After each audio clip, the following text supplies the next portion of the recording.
Sorry, Sophia. I'm sorry. B- Bob, Robert, how long are you going to be dealing with this depression?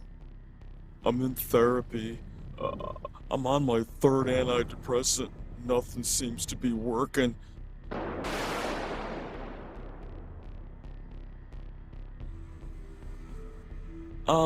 Could you call IT again for me? I think my computer might have another virus.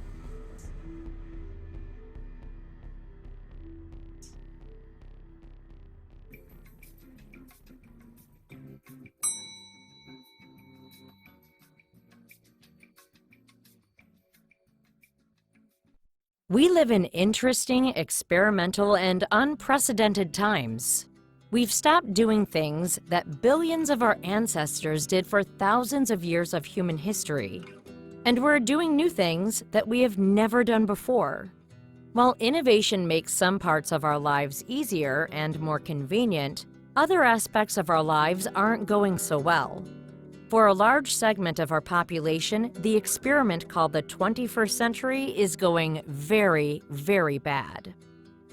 A recent study published in the Journal of the American Medical Association revealed that depression is epidemic, and the numbers of afflicted people are growing with each passing year. People are experiencing severe depression at much younger ages. Let's make sense of this rather busy graph. For people born in 1960 or before, their likelihood of having major depressive disorder by the age of 25 is only 1 in 50. That's 2%. But the risk of having major depression increased with each future generation. For people born between 1960 and 1975, their likelihood of having major depressive disorder by the age of 25 was 1 in 20. For people born between 1976 and 1990, the likelihood of their meeting criteria for major depressive disorder by the age of 25 was 1 in 10. And finally, for those born between 1991 and 2010, their risk of having major depressive disorder by the age of 25 was a whopping 1 in 4. That's right, 25% of this generation is diagnosed with major depressive disorder by their 25th birthday. At that same age, their grandparents only had a 2% risk. 25% versus 2%. Notice the pattern? Why?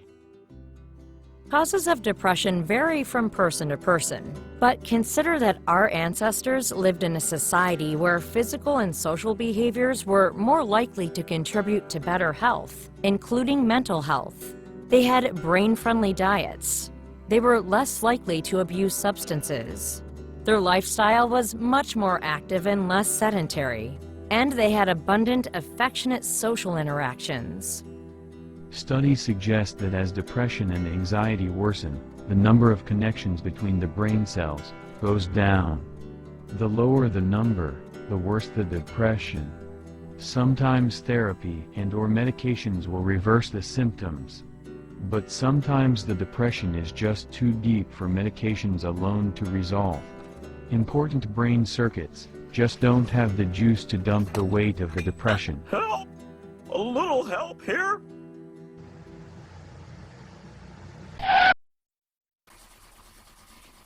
To dump this kind of depression, a jump start is needed.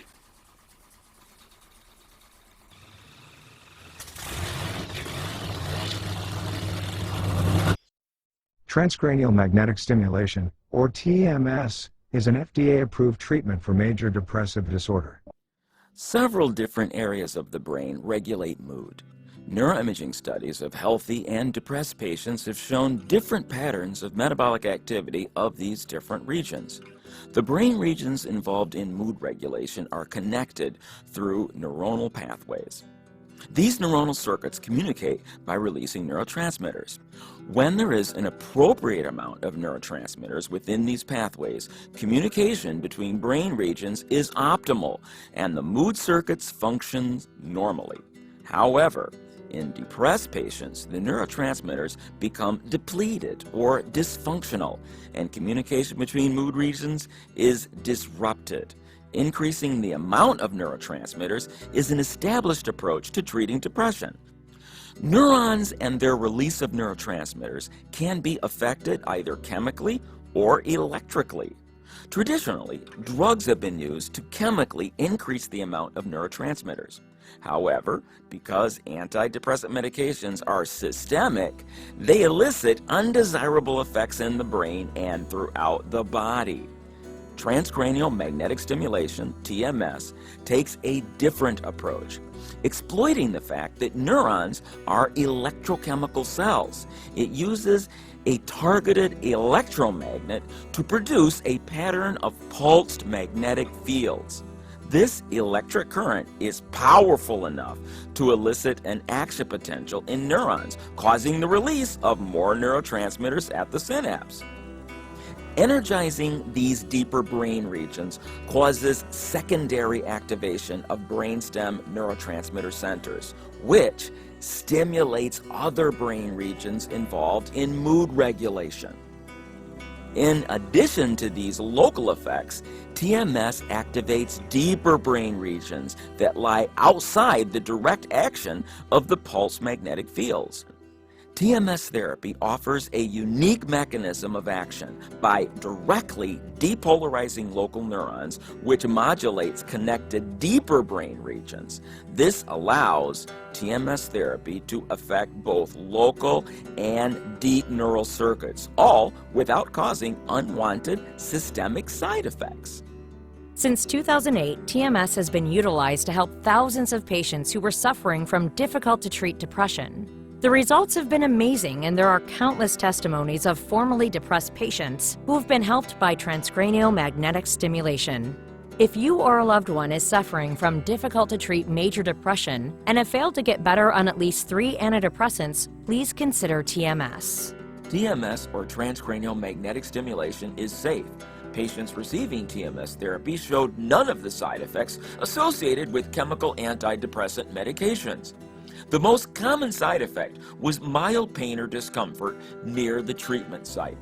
End the pain, jump your brain, and dump the depression.